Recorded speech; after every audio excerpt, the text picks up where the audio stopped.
মাদকের জাল কাটতে ইগলের নজর। তেলেঙ্গানার ইগল ফোর্সের মডেলে রাজ্যে anti narcotics task force. Target মাদক চক্রের ভিতরে ঢুকে নেটওয়ার্কের শিকড় উপড়ে ফেলা।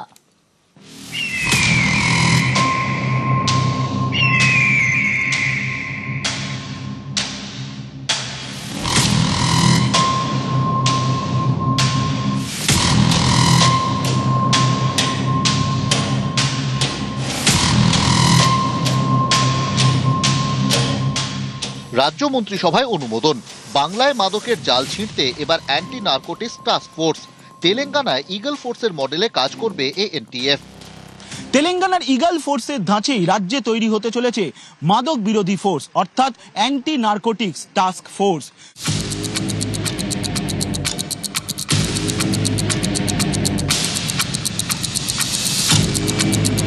মাদক রোধে তেলেঙ্গানায় সক্রিয় elite action group for drug law enforcement eagle force.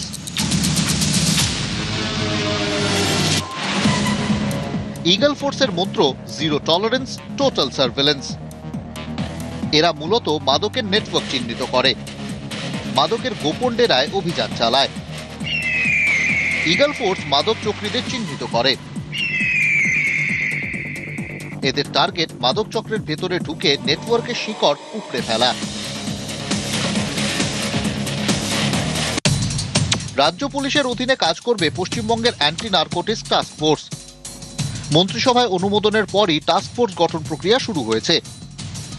Durgapur, Malda, Kharagpur এবং নদিয়ায় এএনটিএফ এর থানা তৈরি হওয়ার সম্ভাবনা। গোয়েন্দা তথ্যের বিশ্লেষণ করে চক্রীদের ট্র্যাকিং করবে এএনটিএফ। আন্তঃরাজ্য এবং আন্তর্জাতিক মাদকের নেটওয়ার্ক ভাঙবে। মাদক পাচারের সঙ্গে টেরর ফান্ডিং এর যোগ থাকছে কিনা তাও নজর রাখবে এএনটিএফ। রাজ্যের একাধিক জেলায় সম্প্রতি মাদক চক্রের হদিশ পেয়েছেন গোয়েন্দারা। চলছে দেদার ধরপাকড়ও।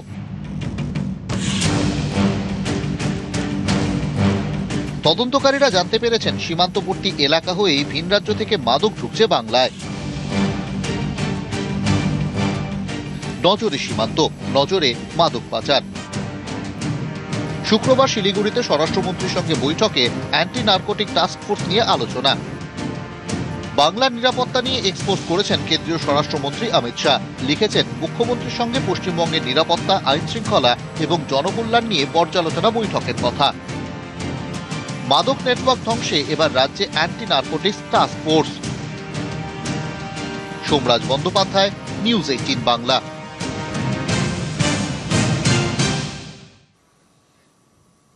তেলেঙ্গানার ইগল এবার বাংলায়। মাদক পাচার রুখতে বাংলায় Telangana model anti narcotics task force.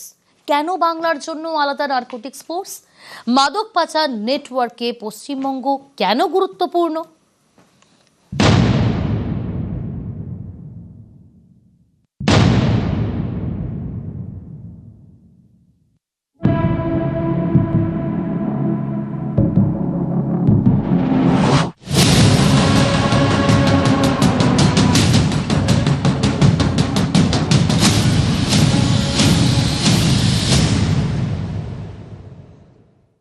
মাদক একটা জীবন, একটা পরিবার শেষ করে দিতে পারে।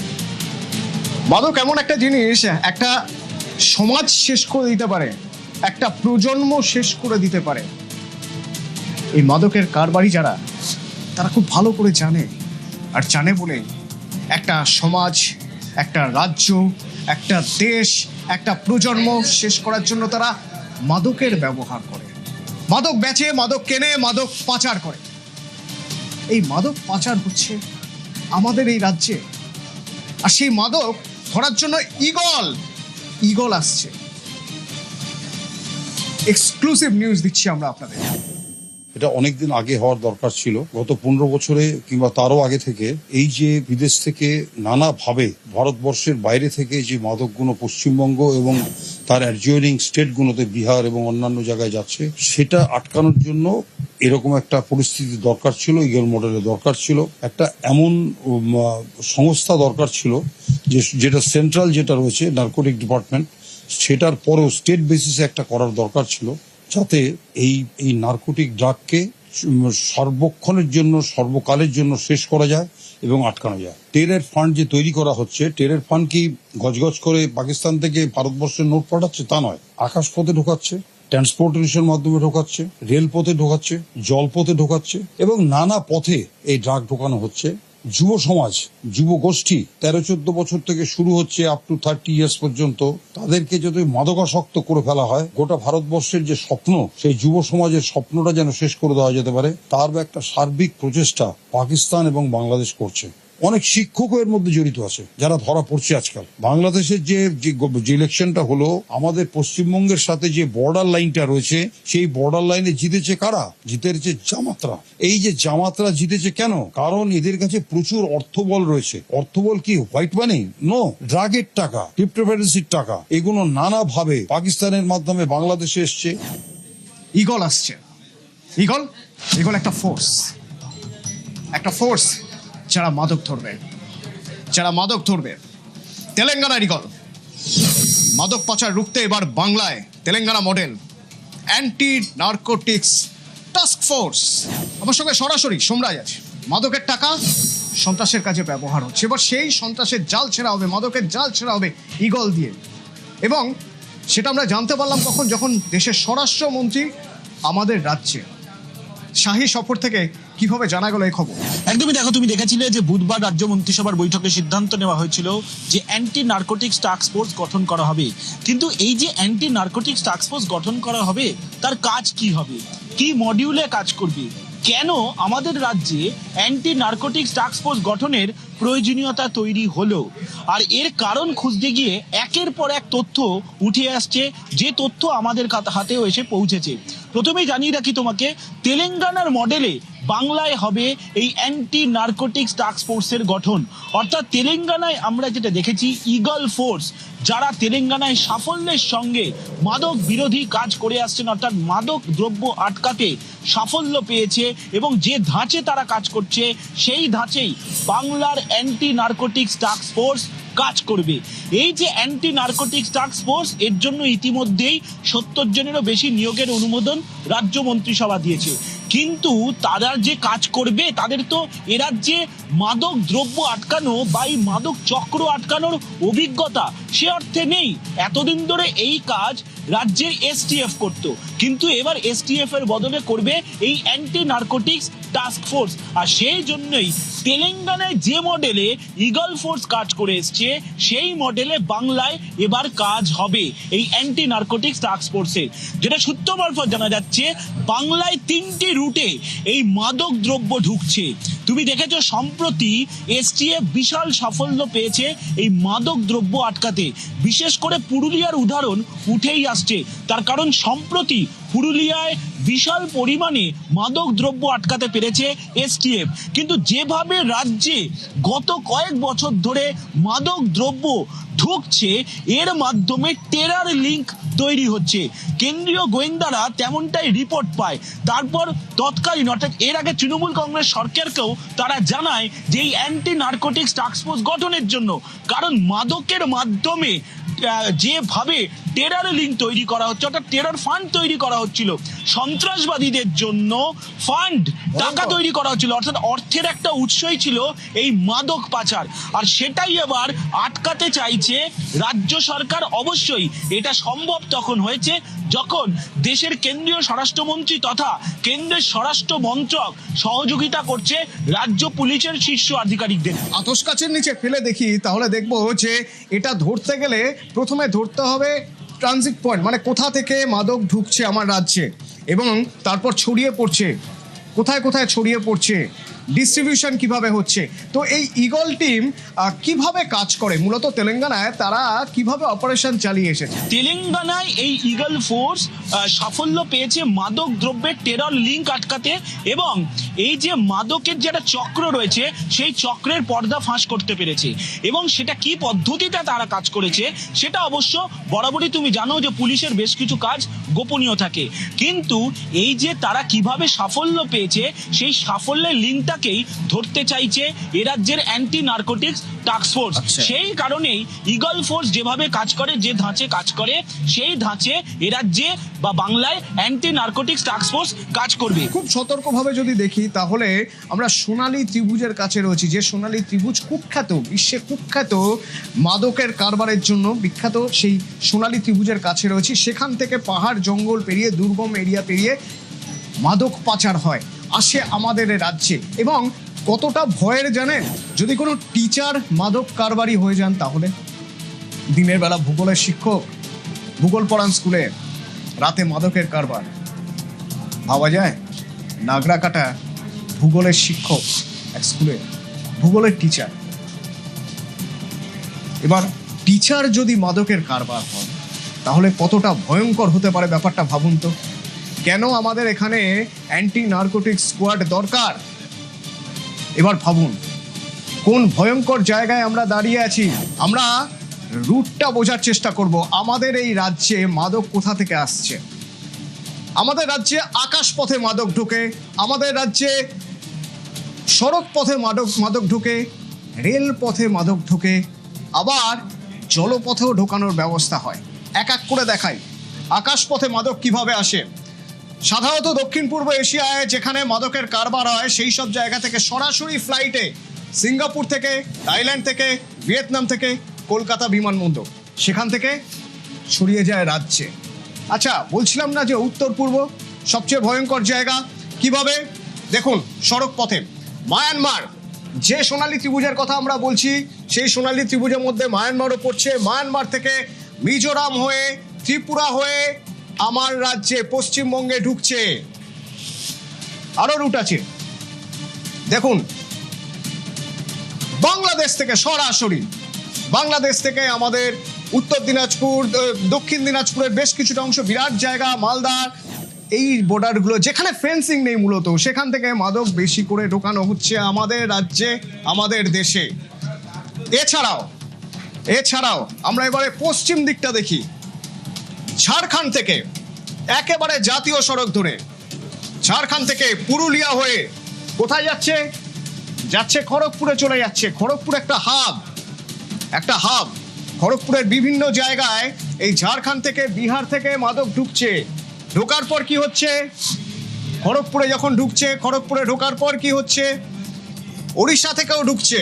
ঢোকার পর দুটো রুট আছে। প্রথমত এই খড়গপুরে ঢোকার পর খড়গপুর থেকে কোথায় যাচ্ছে না, খড়গপুর থেকে সরাসরি কোলাঘাট হয়ে, সাঁতরাগাছি হয়ে কলকাতা, দক্ষিণ 24 পরগনা, উত্তর 24 পরগনা ছড়িয়ে যায়। আরও একটা রুট আছে জলপথে, খড়গপুর থেকে জলপথে আস্তে আস্তে দক্ষিণ 24 পরগনা, সুন্দরবনের বিস্তীর্ণ এলাকায় চলে যায়।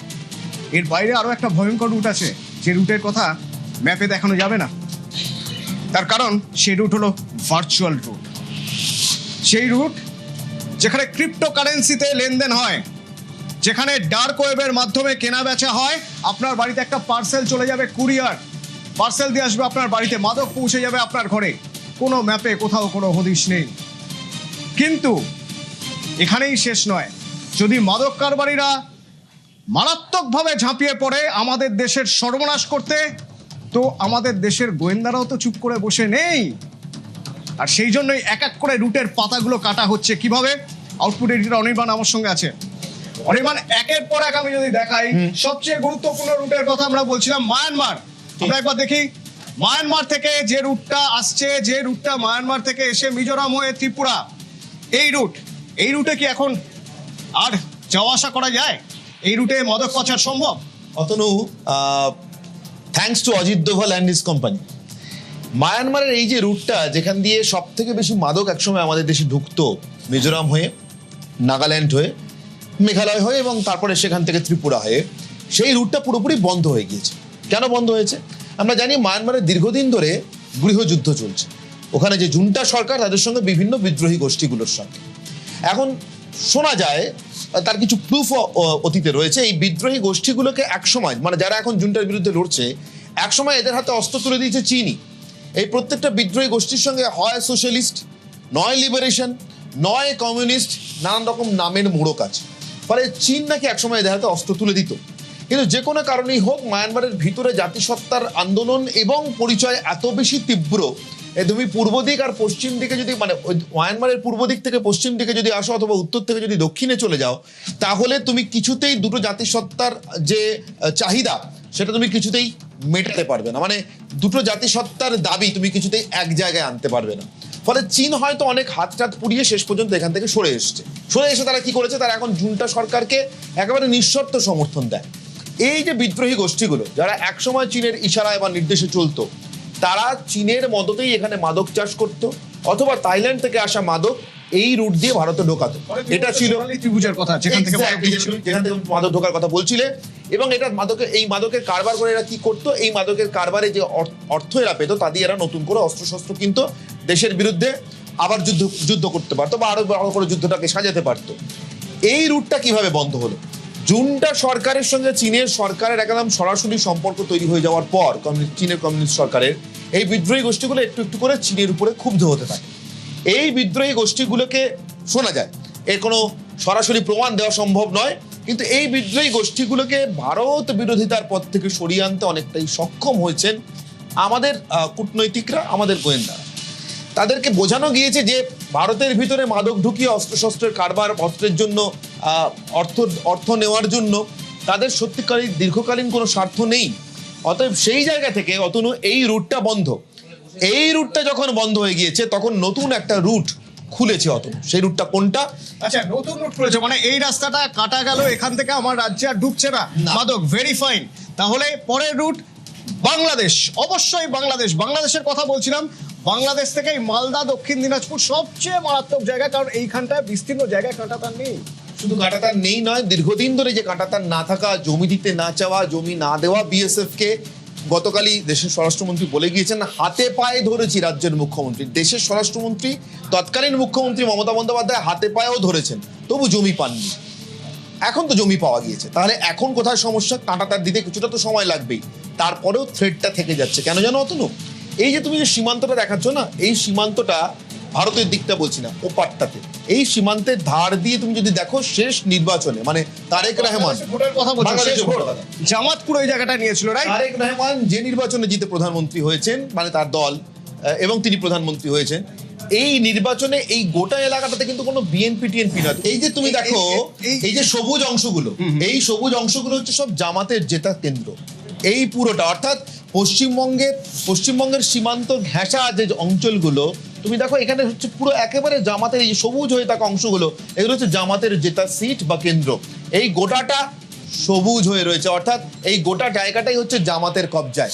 জামাতের সঙ্গে মাদকের সম্পর্কটা কি অতনু, এটা বোঝানোর জন্য দুটো উদাহরণ যথেষ্ট। এক, লাদেনকে, তার বাহিনীকে, এবং পরবর্তীকালে সম্পর্কে লাদেনের শ্বশুর আয়মান আল জাওয়াহির, আমরা জানি আফগানিস্তানের কথা, মোল্লা উমর, তাদের কথা আমরা জানি। তাদেরকে আফগানিস্তান অর্থাৎ তালিবানদেরকে আমেরিকা যেরকম সরাসরি অস্ত্র দিয়ে সাহায্য করেছিল, তেমনি আফিম চাষ করিয়ে আরো বেশি অর্থ এবং অস্ত্র জোগাড় করবার জন্য আফিম চাষ করিয়ে তালিবানদের হাতে আরেকটা নতুন অস্ত্র আমেরিকা তুলে দিয়েছিল। সে অস্ত্র শুধু আফগানিস্তানে ব্যবহার হতো না, অর্থাৎ মাদক, তা পাঞ্জাব সীমান্ত দিয়ে আমাদের দেশে ঢুকেছে। খালিস্তানি আন্দোলনের সময় একটা বিরাট অংশের তরুণ প্রজন্মের ছেলে মেয়েকে আমাদের দেশে, আমাদের পাঞ্জাবে রীতিমতো খোঁপড়া করে দেওয়া হয়েছে। উড়তা পাঞ্জাব, তুমি যে উড়তা বাংলা দেখাচ্ছিলে, উড়তা পাঞ্জাব তৈরি হয়েছিল সেই সময়টাকে ঘিরে। অর্থাৎ এই যে তীব্র ইসলামিক জঙ্গি গোষ্ঠীগুলো, শক্তিগুলো, এদের সঙ্গে মাদকের সম্পর্ক একেবারে আষ্টপৃষ্ঠে জড়িয়ে। 20টা আসন 2008-এ দেখো, যখন হাসিনার শাসন একেবারে সুপ্রতিষ্ঠিত, শেখ হাসিনা, ভারতের সঙ্গে ভীষণ ভালো সম্পর্ক বাংলাদেশে, ওটা নেমে যায় 2-এ। এবং দেখো বাংলাদেশের সঙ্গে ভারতের সম্পর্ক খারাপ হতে শুরু করা, তীব্র ভারত বিরোধী শক্তি বাংলাদেশের বিরুদ্ধে সক্রিয় হওয়া, হাসিনার দেশ ছেড়ে চলে আসতে বাধ্য হওয়া, 68-তে গিয়ে পৌঁছে জামাতের আসন। এই জামাতের সঙ্গে আমেরিকার সম্পর্ক, সেটাও আমরা জানি অতনু। জামাতকে কেন আমেরিকা এত আশ্রয় দিয়েছে, প্রশ্রয় দিয়েছে, জামাতকে উস্কে কিভাবে বাংলাদেশের নির্বাচিত সরকারকে উৎখাত করেছে, জামাত সব থেকে বেশি অর্থ এবং অস্ত্র সাহায্য থ্রু আইএসআই কিভাবে আমেরিকার কাছ থেকে পেয়ে ভোগ করে আমরা জানি। ফলে ঠিক ওই একই মডেলে যেভাবে আফগানিস্তানে গাঁজা চাষ করিয়ে, আফিম চাষ করিয়ে আমেরিকা আফগানিস্তানের লোকেদেরকে তো বটেই, মানে তালিবানদেরকে তো বটেই, আমাদের তাদেরকে অস্ত্র অর্থ জুগিয়েছে একদিকে, একই মডেলে বাংলাদেশের ভিতরে জামাতকে কাজে লাগিয়ে পশ্চিমবঙ্গ রুট দিয়ে ভারতে মাদক ঢুকিয়ে ভারত বিরোধী কারবার ফেলে। কিন্তু অনির্বাণ, সেখানে আমার একটা প্রশ্ন থেকেই যাবে। আমরা দেখেছি বা বিভিন্ন জায়গায় পড়েছি, যে সময়ের কথা তুমি বলছো পাঞ্জাব, যে সময় একের পর এক মাদক ঢোকানো হচ্ছে, টেরার ফান্ডিং হচ্ছে, খালিস্তানিরা চতুর্দিকে তাপিয়ে বেড়াচ্ছে, সত্যি কি বাংলা ওরকম পরিস্থিতিতে চলে যেতে পারতো? সেই সম্ভাবনা তৈরি হয়ে গেছে। 2026 সালে বিধানসভা নির্বাচনে পশ্চিমবঙ্গে তৃণমূল কংগ্রেস ক্ষমতা থেকে না গেলে এবং বিজেপি ক্ষমতায় না এলে যে কাজগুলো হতো না, তার মধ্যে অন্যতম কাজ সীমান্তে বেড়া দেওয়ার কাজ। সীমান্তে বেড়া দেওয়ার প্রয়োজনে, সীমান্তকে সুরক্ষিত করার প্রয়োজনে বিএসএফ এর হাতে জমি তুলে দেওয়ার কাজ। সুরক্ষা মানে যে সবসময় গোলা বন্দুক এ সমস্ত নিয়ে পাহারা দেওয়া তা কিন্তু নয়। সুরক্ষা মানে কিন্তু আপনার ছেলেমেয়ের জীবনটা নিয়েও চিন্তা করা, অর্থাৎ আপনার ছেলেমেয়ের জীবন মাদক দিয়ে বিষিয়ে দেওয়ার চেষ্টা করা হচ্ছে কিনা। সীমান্ত সুরক্ষা মানে শুধু অস্ত্র, গোলা বন্দুক, জঙ্গি বারুদ ঢুকছে তা নয়, সীমান্ত মানে মাদকও ঢুকছে কিনা, মাদক ঢুকতে বাধা দেওয়া যাচ্ছে কিনা। ফলে এই সীমান্তটা কিন্তু যতটা উন্মুক্ত হয়েছিল এবং মাদকের কারবার যেভাবে বেড়েছে বা বাড়ছে, তারপরেও মানে তুমি ভাবো পশ্চিমবঙ্গে বিজেপি সরকার প্রতিষ্ঠিত হওয়ার পরেও দেশের স্বরাষ্ট্রমন্ত্রীকে এখানে এসে বৈঠক করতে হচ্ছে আলাদা করে মাদক আটকানোর জন্য। পশ্চিমবঙ্গতে তেলেঙ্গানা মডেল ফলো করতে হচ্ছে। তার মানে এখানে সরকার না বদলালে, জমি দেওয়া না গেলে পশ্চিমবঙ্গের অবস্থা কি হতে পারত? উড়তা তো আমার মনে হয় খুব ছোট শব্দ, আমরা হয়তো উড়েই যেতাম।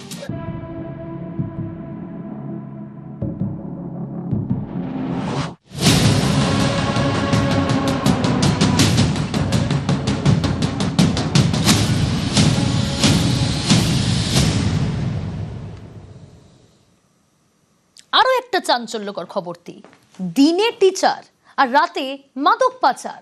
চাঞ্চল্যকর অভিযোগ জলপাইগুড়ির নাগরাকাটায় গ্রেফতার শিক্ষক। বুধবার রাতে তার ভাড়া বাড়ি থেকে উদ্ধার ব্রাউন সুগার, জাল নোট। এমন ঘটনায় হতবাক স্কুলের শিক্ষক এবং অভিভাবকরা।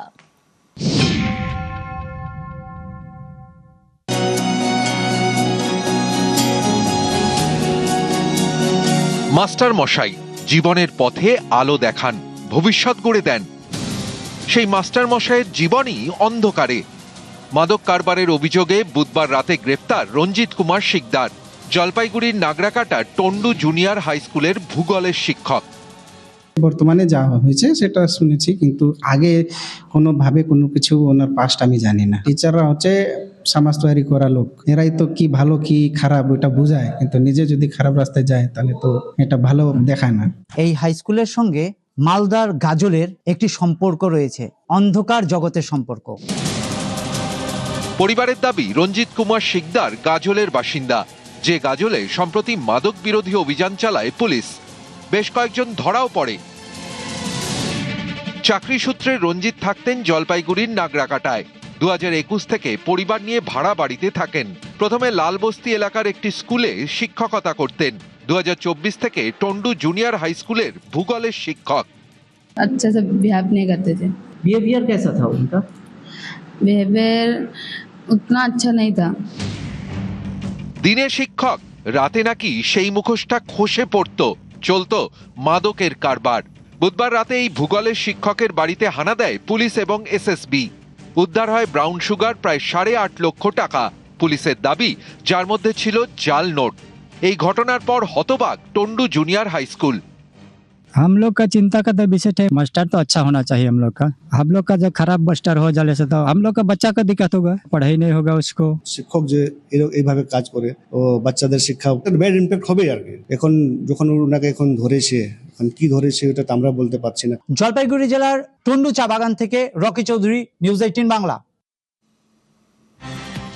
ব্রেকিং নিউজ এই মুহূর্তে। রবিবার শহরে কেন্দ্রীয় প্রতিরক্ষা মন্ত্রী গার্ডেন রিচে 5 অত্যাধুনিক পরিকাঠামো তৈরি। সান্নিক রয়েছে, সান্নিক কি কর্মসূচি আছে, কি জানা যাচ্ছে এই বিষয়ে?